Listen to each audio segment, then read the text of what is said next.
देखिए, जब समाज ठगा हुआ महसूस करता है, समाज के साथ जब धोखा होता है तो वो अपने रास्ते बदल लेते हैं। इसी तरीके से आज अल्पसंख्यक समुदाय के सैकड़ों लोगों ने समाजवादी पार्टी छोड़ करके सुहेलदेव भारतीय समाज पार्टी का दामन पकड़ा है। मैं उन साथियों को धन्यवाद ज्ञापित करना चाहता हूं, उनको बधाई शुभकामनाएं देना चाहता हूं कि उन्होंने गरीबों की आवाज उठाने वाले, वंचितों की लड़ाई लड़ने वाले और हर समाज के हक और अधिकार और मान और सम्मान की लड़ाई लड़ने वाले हमारे माननीय राष्ट्रीय अध्यक्ष श्री ओम प्रकाश राजभर जी पूरे हिंदुस्तान में एक ऐसे नेता है जो हर वर्गों के हकों की लड़ाई लड़ते हैं। ऐसे लड़ाई लड़ने वाले नेता के हाथ को मजबूत करने के लिए आज सभी लोग इकट्ठा हुए हैं।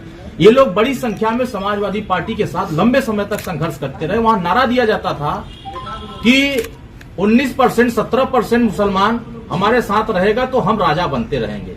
ये लोग भी नारा लगाते थे, बहारो फूल बरसाओ तेरा महबूब आने वाला है। लेकिन महबूब 2-4 बार सरकार बनाया लेकिन महबूब नहीं आया। इसलिए इन लोगों ने अपनी लड़ाई लड़ने के लिए सुहेलदेव भारतीय समाज पार्टी का रास्ता चुना है। तो हमको ऐसा महसूस हो रहा है कि अब समाजवादी पार्टी से लोगों का मोह भंग हो रहा है। तमाम ऐसे पदाधिकारी हैं, तमाम ऐसे लोग हैं। अभी तो ये झांकी है, पूरी फिल्म अभी बाकी है।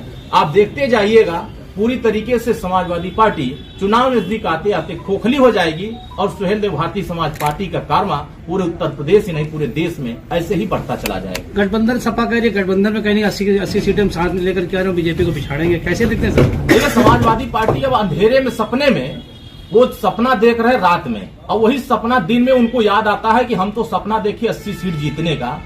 आपने वादा किया था मुसलमान भाइयों से कि हम नौकरियों में 18% आरक्षण देंगे। 4 बार सरकार बनाया, 1% भी हिस्सेदारी नहीं दिया। मुसलमानों के साथ अन्याय होता है, आपने कहा हम न्याय के लिए लड़ाई लड़ेंगे। एक नेता जेल की सलाखों में चला गया और आप आंदोलन करने को छोड़ दीजिए, घर से निकलने को तैयार नहीं हुए।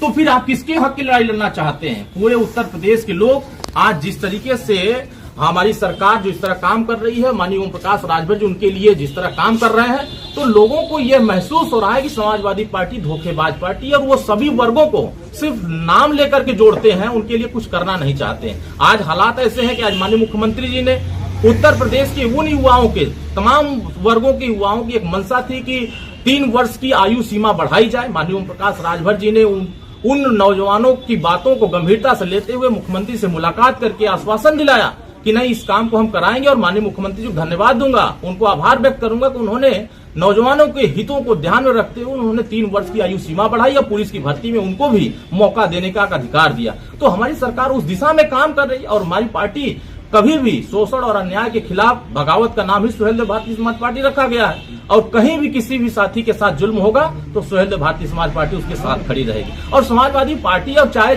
अन्य विपक्षी दल जिस तरह गठबंधन बना रहे हैं, ये बिना बारात के दूल्हे लेके घूम रहे हैं और इसमें सब नाराज हो रहे हैं। सब प्रधानमंत्री बनना चाह रहे हैं, तो जब सब प्रधानमंत्री बनेंगे तो फिर मोदी जी को रोक नहीं पाएंगे। इसीलिए कि ये लोग आपस में खूब लड़ रहे हैं। ये जाते हैं क्या करने, आओ खाओ हाथ धो करके जाओ।